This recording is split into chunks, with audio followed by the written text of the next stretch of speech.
Hello, everybody, and welcome to Deadlock and Load, episode 22. My name is Cryptic here with BSJ. We've got a lot of fun stuff to talk about today. The post-major shop rework patch. But Brian, before we jump into everything, how you feeling, man? I feel pretty good. For all the people that are able to see me by watching the podcast, they would see that I'm somewhere new. I'm in Sweden again for Dream League. We're about to start it up tomorrow, so I'm busy, but getting my dose of gaming today. We got Deadlock podcast today. I got Dota production tomorrow. So luckily, it's only a 2-hour flight as opposed to Raleigh when we were last together, because that one for me was when I got the jet lag. But this time around, feeling frickety fresh. How you feeling, man? Good. Yeah, no, I've been super busy as well. I just came off the back of Fissure Universe episode 5 yesterday, so that finished up, and then I have today off, which we're doing our podcast. I'll be able to stream, and then tomorrow, yeah, right back into Dream League. So it's Very been a lot of Dota casting this week, but overall, very good. The Deadlock patch has been really fun to play and to watch and kind of see how things were going to unfold. And so that's kind of what we want to talk about today. Kind of like the aftermath rather of the shop rework, some of the quick things that we saw last week when we talked about it, and if those kind of like held true, what maybe some new stuff we've noticed. And so I figure we could kind of start with build diversity, because that was kind of the first thing that we thought about initially. Was like, with these massive changes to the shop, the less amount of items you're going to see, we're going to see a lot more people building into, or building around rather, their specific hero identity, and people are just getting generally creative with their item builds. And it seems like that's definitely the case we've kind of seen. So I don't know, what are your kind of thoughts on that? well, yeah. I mean, I tuned into some Mikkel stream, and in the past, my concept of itemizing in the early game for Deadlock was that we talked about in the old patch before the new patch that the vitality items, those stats were crucial early, so you couldn't be bursted. Then you had to get those little weapon damage items. All those like innate stats were so crucial that when I was mapping out all of my item builds, it was okay. I can get 2 to 3 500 soul items, maybe squeeze in a 1250 there in the laning stage, and that was how the early game itemization went. And it was a lot about how do I manage the slots. But Yeah. I tuned into his stream and I just see 3 straight games. He goes literal first item headhunter with no other items. And for people who don't know, that's a 3200 soul Yeah. item. So I'm looking at his inventory and I'm like, in Dota terms, this is like a guy rushing a Battle Fury with no other items. That's what I'm seeing. And I'm like, that's so strange. But what we did anticipate was the fact that since there's no longer heavily loaded stats just by buying items themselves, that would allow for people to potentially go for more build diversity, not just because there's so many more items, but that alone, the items were more about the identity of the item rather than just being stat sticks. Now, I did not anticipate that. And what was cool about that was in the past, I saw timings that people would go for, like there would be late game, big items that they would have, and, unstoppable timings, ricochet timings, divine Kevlar timings. But what I never saw was people's like early to mid game being centered around a specific item, maybe like a cold front type gank in the past, but nothing just to the likes of like these bigger items. And when I think of Dota and the way it works with MOBAs, it's like when you go for that first big item in Dota, you build your entire hero around that item, and that's what I was seeing him do. The first time I tuned in, like 3 days after the patch, and I was like, wow, that's pretty cool. Yeah, I mean, there's a lot of items that you're kind of okay to just greed out in the lane. Like you said, you're not just like filling your inventory with stats. You're actually playing for specific effects that your hero can take advantage of. And headhunt, like the other thing too is like maybe some of these items are just a little bit overtuned, and that's why we see people just rushing them. But like headhunter, the passive that just gives you a ton of headshot bonus damage and the heal for each headshot every 6 seconds. So you're kind of getting like sustain on your character. The other like kind of combination that I've actually been doing that I kind of like, depending on the certain hero, is things like Backstabber with um the combined like new Mystic regen, which every time you deal spirit damage to an enemy, you just gain regen. So you just like buy a Backstabber, which is super easy to proc in the lane. Anytime a hero like turns, you just hit them, and then you just hit them for spirit damage, and then you just get health back. And it's cool. It's a neat item that can benefit you in certain ways. So I think there's like definitely these different type of like items that are worth rushing and playing around. Like I think Headhunter is probably the one I've seen the most often, but Decay is starting to come out again as one of those like just insane early game items, but it just also scales, so it's kind of hard to not like justify it in almost every game. It's still, or it's 3200, yeah, 3200. um just I don't know how to, like, what can you say about this item? It's just insane. Like I just see so many builds do it and so many characters that can build it, and they're like able to basically top their damage in the game with just Decay. Like Decay is actually their number one damage dealer by the end of the game. It's pretty wild. So it's worth like going for these like early items and buying like these more expensive items and just like having open slots, which is just not something we're super used to in Deadlock or in Dota. Like in Dota, it's like you fill your slots with Iron Branches because you just need the stats. In this game, there's not really like the Iron Branch equivalent anymore, right? So now you're like, I guess I am rushing Midas, or I guess I am rushing Battle Fury, and like that's just okay. And I kind of like it. I don't know. Like initially, I was unsure if I was like gonna be like how I was gonna feel about it, but it does feel like your character just becomes more powerful, and you feel kind of the theme of the character way earlier in the game, as opposed to being like I have to wait till I have 40,000 souls to kind of like hit the identity of my hero. Yeah, I think it's just the identity thing that really stands out for me. It's just the idea that, yeah, there's always going to be some items. It's the same in Dota. Sometimes it's Heroes as well, where just because you release a huge patch that changes a bunch of things, like in the case of Decay here, there's going to be some things that are just stupidly broken, end up being bought on everybody. They're going to get inevitably nerfed. And for me, it's like, that part I've just learned to accept. You know, I don't even complain about broken shit when a new patch comes out. The only time I complain is when the patch has been released in Dota for 4 months and the shit's still broken. It's like, come on, guys, can you just load onto your laptop and chain one line of Tweak code and numbers. just nerf that guy's damage real quick. But you know what I do love about this is the fact that that's even a part of the discussion. You know, like these big items. I don't think in the history that I saw Deadlock before this patch that like no matter how good these big items were and no matter how broken items are, the only items I saw every game were 1250 costs. Like they had to be Yeah.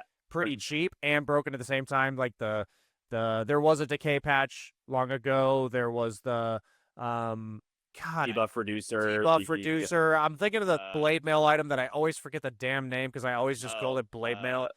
yeah, I always go to play build. The blade mail item. I'm just gonna stick to that. Metal Metal skin was the ghost scepter effectively. But return fire. return Okay, fire. yeah. Thank you. Yeah. So there's been items like that where it's just like, oh, there's 9 of these in the game.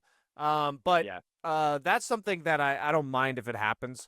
What I do mind is when I feel obligated to build a specific amount of this type of item. Like I needed 500 soul items. I needed, 3 laning items, 4 ganking, like, you know what I'm saying? And so I feel like if you're allowed to say like, oh, this hero is more of a hard farmer, this hero is more of an aggressor, this hero is a out sustainer who weighs them down or wears them down over time in the laning phase, because like a lot of these items seem to be playing around sustain and lack their and anti-sustain as well, then that reminds me of how it feels in Dota, where around like level 5, level 6 heroes with their ultimates as well as their like first mid-tier item, that's when they start to have their identity. And I do think that was previously lacking in Deadlock, and I think that's one of the fantastic aspects that MOBAs already had. So the fact that we've been talking about continuously ever since like the 3 lanes update, that Deadlock has more and more been leaning towards being a MOBA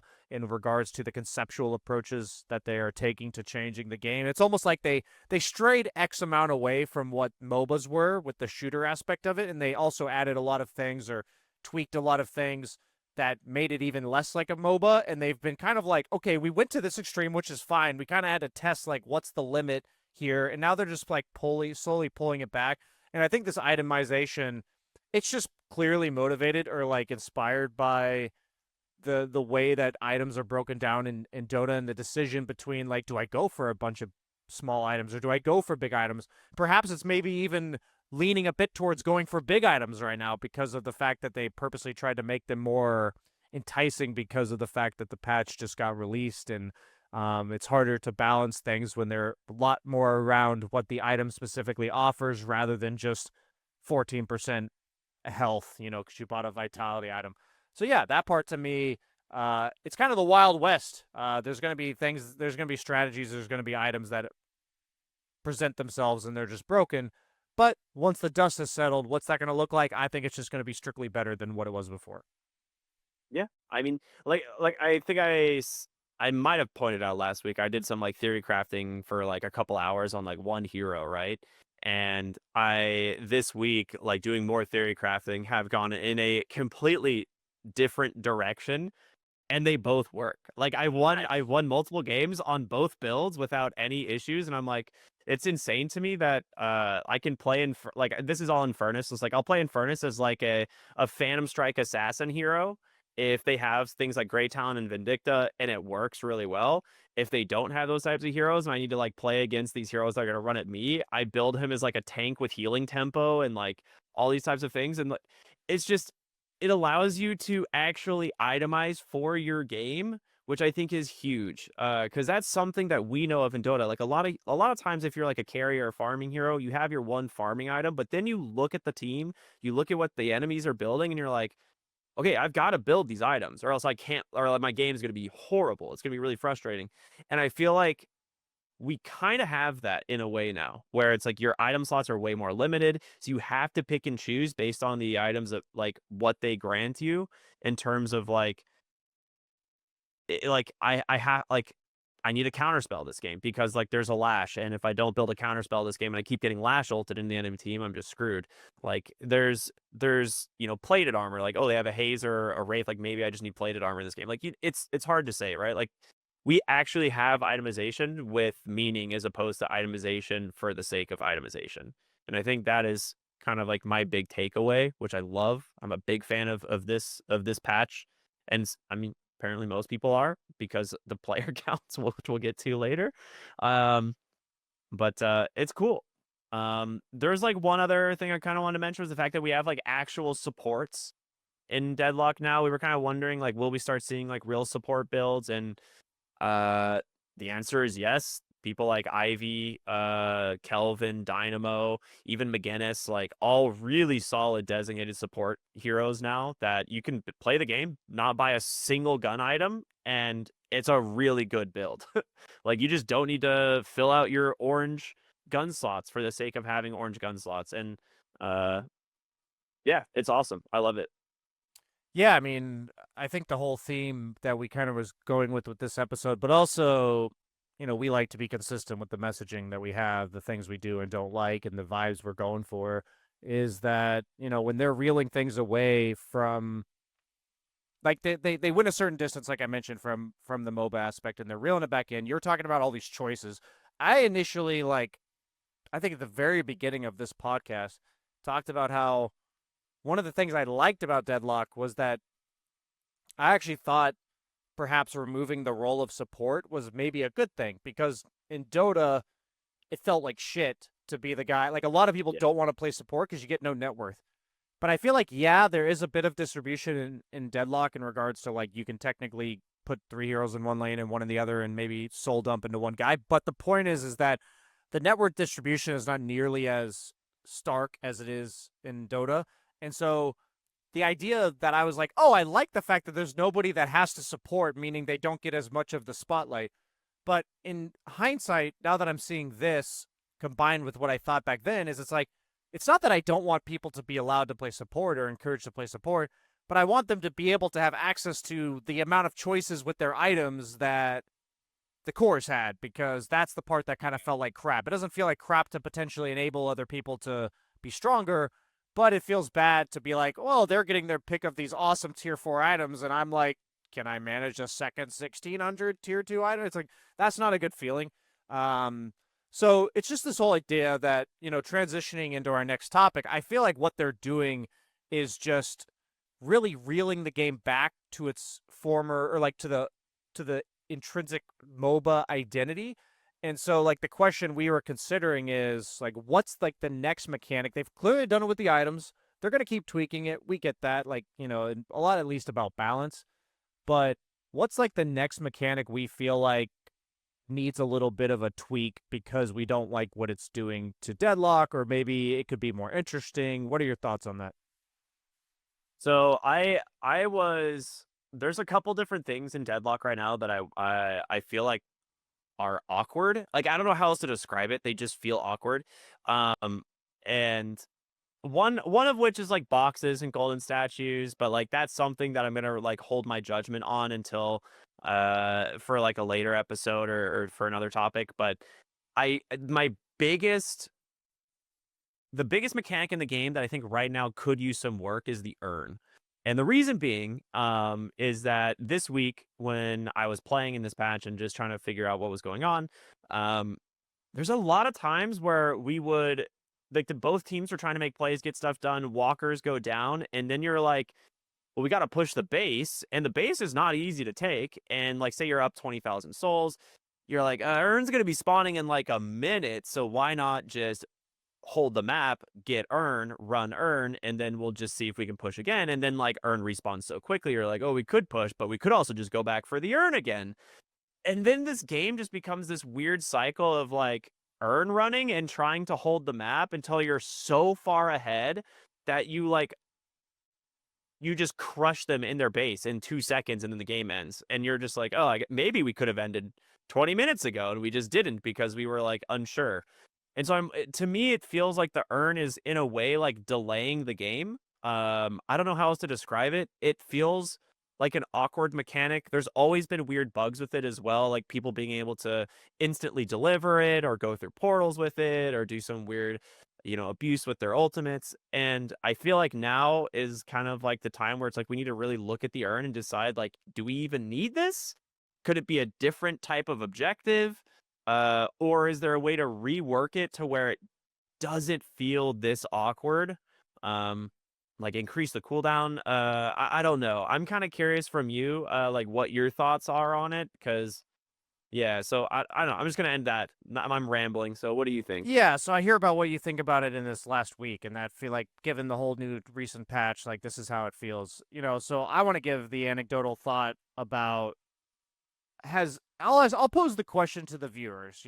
What percentage of you have in a game of Deadlock been like, "Fuck yeah, boys, I'm going for the urn," and then like felt this like hype feeling at any point? Like I feel like maybe 1 out of 50, 1 out of 100 times, an urn would create like a really unique team fight that was I was grateful that it was in the game. I never liked the urn. Like from the very get-go, it was like one of those things where people would come into my chat. This was like right at the beginning of lifting the embargo, where they'd be like, BSJ, I feel like you could run the urn and just like win games this way. And I'm like, but people don't even play around the urn. Like, I'm not good enough yet that people don't even play around the urn. I don't want to artificially boost my win rate at a thing that doesn't require skill because the other team isn't even contesting it. And then by the time it was getting contested, people were like so clean about it and so disciplined that it would most of the time lead to like a standoff where the team would like hold on. So they've done a lot of changing since that's been like, you can't stand there with the urn for X amount of time, or it reveals you after X amount of time, or it runs back to its original position after less amount of time. Like they've tried to stop that. They've done a lot of things. For me, the urn mechanic, you're telling me right now, it feels like it delays the game. There's always been a balance in MOBA of it's never fun to watch one team turtle and the other team feel like they can't go high ground and then just do endless objectives on the map. And like in Dota, you wait extra 6 minutes to go do Roshan. It's like that's not enjoyable for the people watching, and also not that enjoyable for the players as well. So any mechanic that has that sort of deal, do I think it's good that there's perhaps another objective on the map that isn't mid boss? I do think that's nice. I'm not smart enough. I don't work at Valve. I'm not smart enough to actually conceptualize what that could be. But I would like to think there's a way to encourage people to fight but not be forced to fight. There has to be some balance in there. I think that's what you're going for, because we talked about it time and time again. People want to shoot each other. People want to cast their spells on each other. Hero to hero interaction is what we're going for. So anything that creates a stalemate, because one team will go high ground or because one team won't move to go finish the objective, like whatever the reason the stalemate is, that's just strictly bad. Like, I think most people here can agree that that is just not a good thing. So with that in mind, I'm totally open minded and down. Like, I would be curious if they just took like a month and said, "Fuck it, there's no urn, no urn in the game." What happens? Like, I as a player wouldn't be able to conceptualize what that change looks like because it was kind of just an assumed thing that's always been in the game. And Yeah. I think there was like 1 week where they heavily experimented with the urn, like way back then. We're like, we're gonna try this change, but it was not removing the urn. And I would love to see. I think it's very difficult for anyone to conceptualize exactly what this does to the game until you remove it. You know, it's like, okay, what does the game look like without it? Is it better? Is it worse? What is the side effect of this? I think that would be a cool experiment. I don't think that's like absurd to do. But maybe they have better, you know, data slash, you know, they were building the blocks of the game. They obviously had some reason initially that the urn should be added, and they thought it served a specific purpose. But for me right now, looking at the game, uh, it's just anything that creates an action, I'm not a fan of. So I'm right there with you. I can see how that would be unenjoyable. Yeah, I feel like for me, like, I would love to have another objective on the map. It's one of those things that, like, we have tormentors now in Dota, right? Like, that's our new objective. And it's kind of cool. And it does create something to fight over, but it's like, what is that equivalent? You know, in League, they have Dragon, and as opposed to just Baron, right? You have Baron, you have Dragon buffs. So it's like, is there a way to implement something like that that's to me would be like more fun and interactive than simply like I'm gonna run this across the map and certain heroes are actually good at this and other heroes like are terrible. And it's like you said, I'm not sure. It's hard to imagine what the game would be like without it. I hadn't even considered the idea of like just remove it from the game for a week and see what happens and see what people say. Like that's actually kind of a cool idea. See what people do with their time. Instead of like running urns, like are we just going to see a lot more grouping and pushing? Because during the time when I said like it feels like my game's getting delayed, I looked at the mini map and it's empty. There's zero farm on the whole map. Like people have completely cleaned out the jungles, all the center machines, sacrifice machines as well. Like everything is gone, and we're just like, well, Urn's coming up soon, I guess. Like let's just wait for Urn. Um, it's like that doesn't feel great. And I know at the really high levels, if we're talking Eternus, like the high Eternus lobbies, which I mean, if you guys watch streams, like you can watch the Eternus streamers, that's not as common. It's definitely not. But I would at my rank, you know, one below Eternus, my games are just like that. Like they're just so delayed. Like there's just a lot of time wasted. It feels like, and it, I don't know how to fix that. So my thought is like maybe it's the urn. That's like what I noticed, like as a pattern this week. But I we'll think see. Yeah, I think we've kind of on the right track of like the direction they wanted to take the game, and at the end of the day, maybe the Aaron ends up staying, and they find some way to make it promote fighting. I think so. Here's an example for people who did play Dota. I'm assuming it's a lot of people who listen to this podcast and also are playing Deadlock. But the idea is like the old Tormentor when they initially added it was one Tormentor on each side of the map for each team, and they spawned at the same time. And what often resulted from that was just each team respectively going back to their own Tormentor right at 20 minutes and killing it. And it's like, that's boring as all hell. That's just a chore that both teams had to yeah, do. They had to line up it with their timings. But then in the most recent patch, they were like, hey, let's actually make it one Tormentor that spawns a little bit earlier. And what that means is we're going to make that Tormentor a little bit more valuable, but it's equidistant for both teams, so it creates the potential to territorially fight over it. And initially, it was like too important. So then it was like this obligation fight that everyone had to take. And if you didn't take that fight, you like almost guaranteed lost the game, which is bad. That's also bad. We got like two extremes, right? No fighting and like I feel forced to contest this. That neither of these yeah, things is good.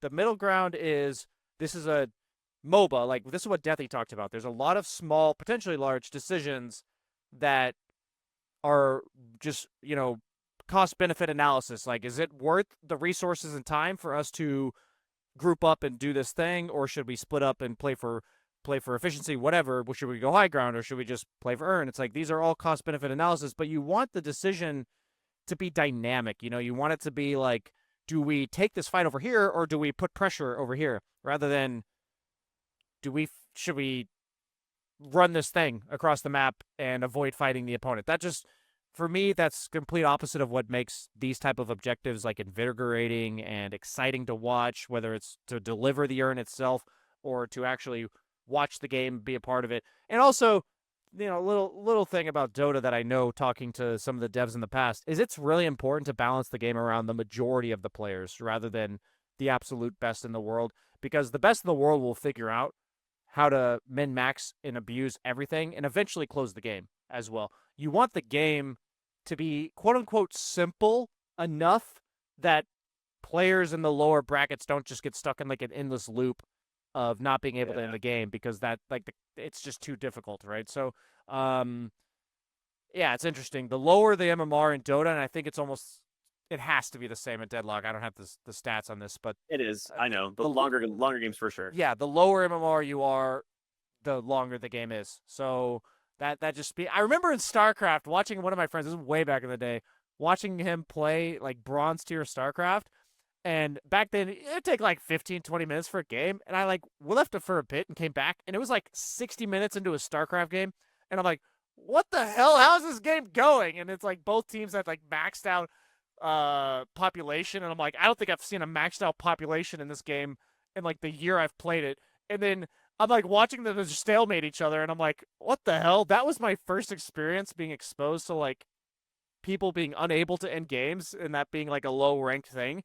And so I think that applies to literally every strategic genre of video games, because like obviously StarCraft isn't a MOBA, but the idea is that you don't want objectives like this that prolong the game, don't make it exciting, and also feel forced. These are the things you just don't want. And so I've seen the way they're balancing Deadlock. They're really good at tweaking things that are on the right track, but the way they landed or the way they played out, the implications are just not that what they were originally intended to be.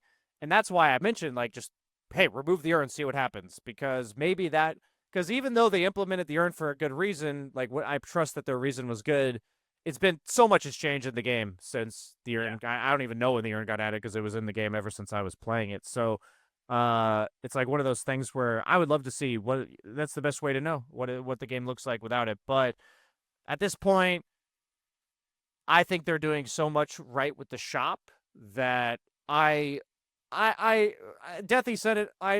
We've said it. I trust Valve to keep doing awesome things in terms of the tweaks that they have. I think it'd be cool if they changed Urn. I don't think stuff like this is necessarily like, I don't want this to be a negative connotation or like vibe on the podcast that we're like, this game still freaking sucks. It's just more like, hey, we can afford to be picky because, hey, look, this last patch was freaking sick. What are we excited for next? And any little improvement in the game, which will consistently keep happening. I enjoyed theory crafting it with you. Did you have any final thoughts on everything about the urn? No, I mean, I feel like, yeah, I kind of like the idea of just remove it to see what happens. But I agree with you. I mean, Valve's gonna have some ideas of their own, and maybe they have a way to make Urn way better that we have that we can't even think about, right? Like that's just maybe they've been doing this stuff in the back end on the actual dev client, like doing different types of iterations to see what works and what doesn't. So you never know. But yeah, I mean the other thing, like you said, like just trust them to make the game like better. We got like a really tiny update after the major shop rework to just address some of the like egregious stuff. And you're like, oh, thanks for doing that so quickly, because that was necessary. And like, yeah, it just feels good to know that like they play their game, right? Like sometimes devs are like very disconnected from their audience, and you're like, you guys definitely didn't. Whoever did this specific balance like does not have enough time in the game or to understand like the potential implications. But these were things that are like, yeah, some stuff was overtuned, easy rework, slight adjustment to numbers, and it feels really good. And like there's still some stuff in the game that's like strong, maybe a little OP, but Yeah, I think it's in a really good state right now. And it's like when I theory craft like what I want to change next, it's not because like you said, I think it's a terrible mechanic. It's more of like I'm just excited to see what they could do with it in a way, right? Like this is a mechanic that hasn't had a major change or rework in a while. So it'd be cool to see if they can come up with something really unique to make it more interesting. Agreed. Definitely agreed. Yeah. Something we alluded to earlier, though, I guess we could move towards our next topic, would be the player count, right? We were, kind of optimistic after the major patch. We saw a jump in the player base from what was previously sitting at around 12,000. It went up 10,000 additional players, right? It's like an 80% increase up to almost 23. And now we've been hovering at about 20,000 players. So, like you said, a pretty high like a pretty large increase in players, but the big thing is that people are staying. Yeah, the high retention rate is, I think, a good indicator for anyone who is wondering, like, maybe they haven't picked it up yet. Maybe this was like the first dose of like, oh, maybe this is back on my radar. Valve's cooking. But what this tells me, just by being able to see this, is like, oh, people are not only trying it again, but they're also relatively satisfied with the product that they're getting. This is me going through Google reviews, and I see, 4.7 stars. The 120 reviews. That one's got potential.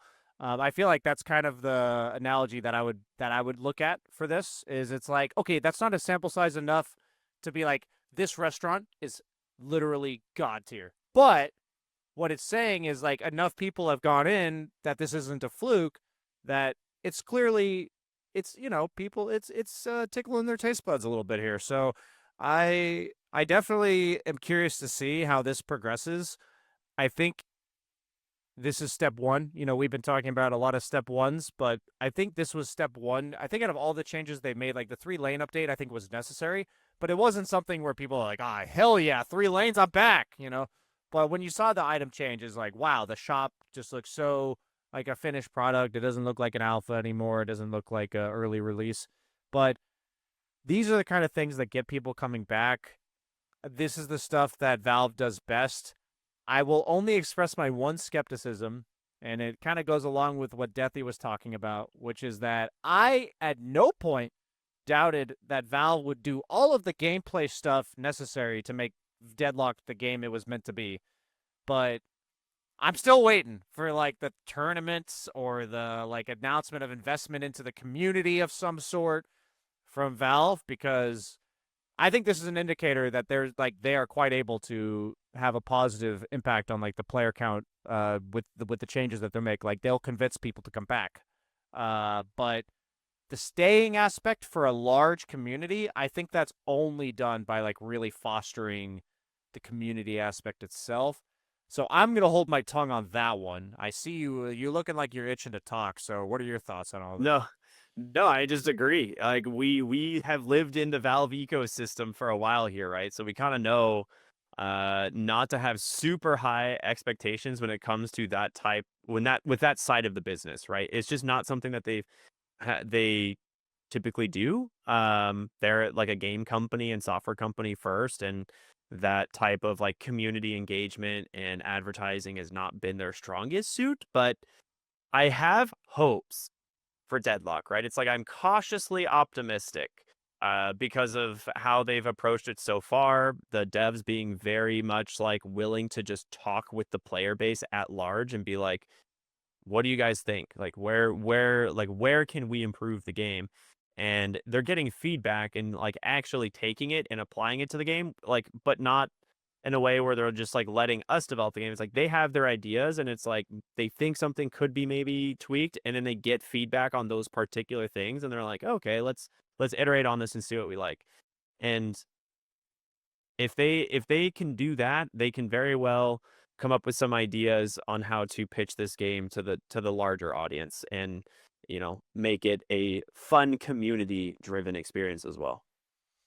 Yeah, no, absolutely. I mean, I think it's just so much easier to buy into something when you can, like, okay, if they make an amazing game, let's be honest, how many people are like really convinced that they believe in it unless they say themselves, we're going to invest time, energy, and money into this game? Like for me, that's like the selling ticket that a lot of people need. Like this company truly believes in their product, because look at how much they're investing in it. I feel like Valve, honestly, the worst thing that ever happened to us, like us gamers, who also love Valve, meaning like the products they put out, the worst thing that ever happened to us was Steam. You know why?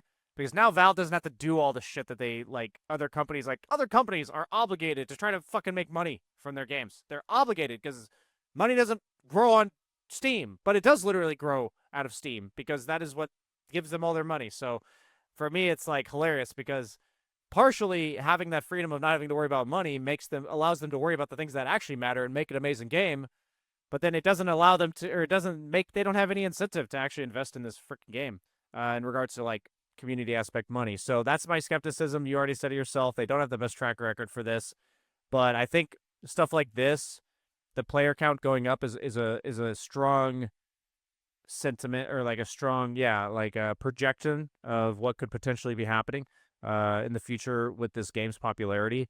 So I'm I am very curious what this player count looks like in like a month if it doesn't change. Yeah. Like I want to know if it doesn't change. Like if nothing happens and like the game is just left in, other than maybe some minor balance stuff, but like the identity of the game itself does not change, how many of these people are sticking around? Is there at all a potential like trickle up because people see this and they're like, oh shit, people are staying around. Let's try it out. That's what I'm really curious about because I feel like Dota's been like self-sustaining for forever. And 6+ years. yeah, so Its own life support. if Valve somehow does that again with like a new game, that would like blow my mind. I don't necessarily think that's going to happen. I feel like it's likely the game hovers around right where it is now and then has a potential jump again when they do something else convincing. That's my projection. Do you have any different thoughts on that? No, no, not really. I feel like the next big update from Valve, hopefully it turns Deadlock into something, fresh and fun. I'm kind of leaning more towards like polishing the game as opposed to even like getting new heroes. Like I feel like if they just put the game in a polished state to where it looks complete and then they can just like add like the hero, because there's 10 heroes that we know of that they're currently working on that are in the game files but aren't yet playable in regular games, and it's like just put the game in a polished state and then add these heroes, and I feel like we're in beta, man. I feel like we're in beta at that point. So we'll see what they do. It's getting closer and closer to the summer, which is our like hopeful time frame for when we think the game might come out into beta. But try not to. It's like the time moves so fast, but it also moves so slow sometimes. Where I'm like, are we there yet? Like, come on, give me the freaking beta already. But no, I'm excited for Deadlock. But before we wrap up the end of our episode, we always do our fun little segment. So, what did we learn this week? I can't remember. I think you might have gone first. I believe I went time. Is that first right? this time, but Okay. there's definitely somebody out there. There's like one guy who's like paid attention to how often we're wrong about who went first and who went second. And shout out to that guy. I'm sure they're out there. But we'll let you go first this week, Ricky. What did you learn? Okay. What did I learn this week? This was So last week I talked about how planning was kind of essential, right? I think because I was going into like a really rough week. Um, this week, the biggest things I learned. That's a hard one. I'm trying to think.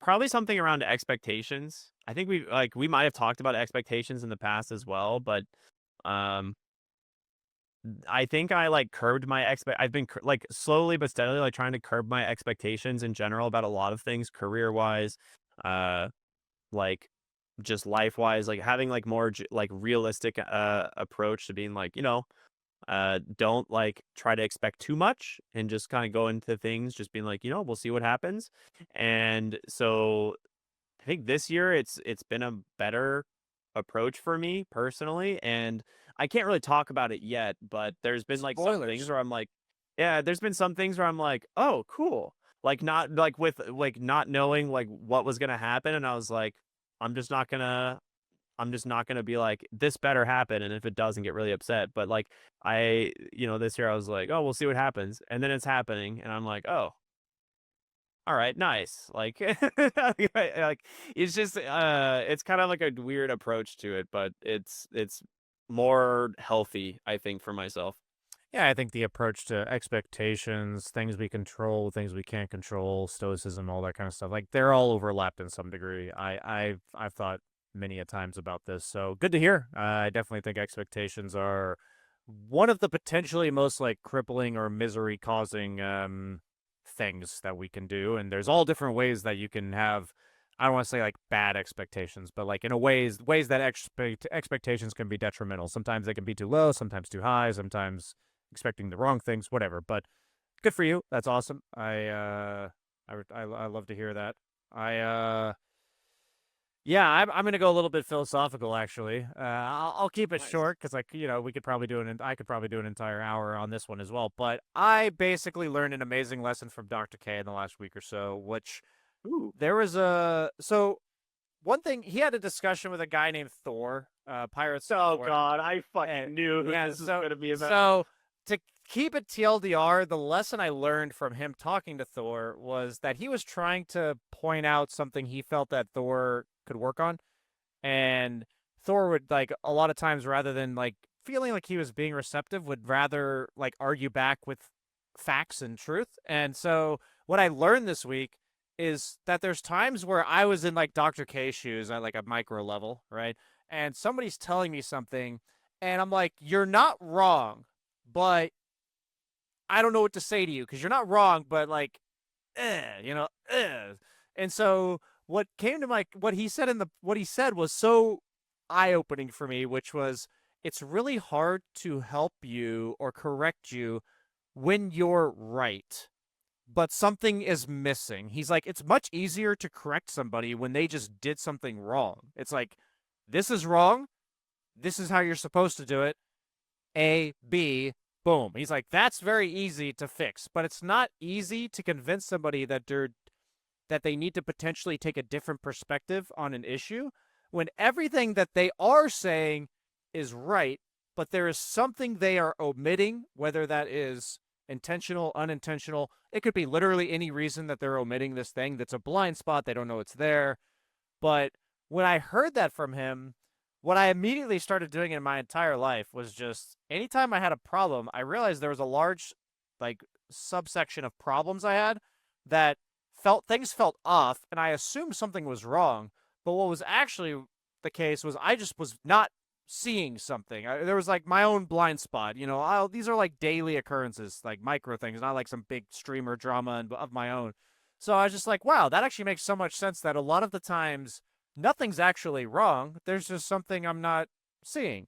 And so it kind of like opened my eyes a bit. I feel like it widened my perspective. And it's one of those where in the immediate, whenever you have those kind of realizations, like in the immediate future, you're like, wow, this is so awesome. I'm learning so much. I'm sure it'll settle down in like the next week or two, but something for everyone watching to consider. For me, that was refreshing for me. Yeah, Yeah. that's cool. I definitely watched some of the highlights, or clips It's good of that drama. It's good drama. interview. Even if That one even if was you're not here interesting. for self improvement of your own, it's quite an interesting human experiment to watch that discussion. Yeah, that So discussion was something. Shout out to Dr. K, man. I don't know how he does it. yeah, That guy's a beast. patience of One of the a greatest.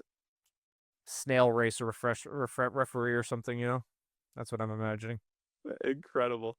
On that note, everybody, that will bring episode 22, I believe. Yes, episode 22 of Deadlock and Load to a close. So we want to say thank you all so much for listening or watching, whether it be on YouTube or Spotify. Make sure you subscribe or follow, whichever, tickles your fancy on those platforms. But we will be back very soon with episode 23. In about a week. We'll have to pencil it in between some Dota stuff, but we'll get it in there. Kinds of time. That sounds weird. I'm going to just end it on that one. Thank you all so much for watching.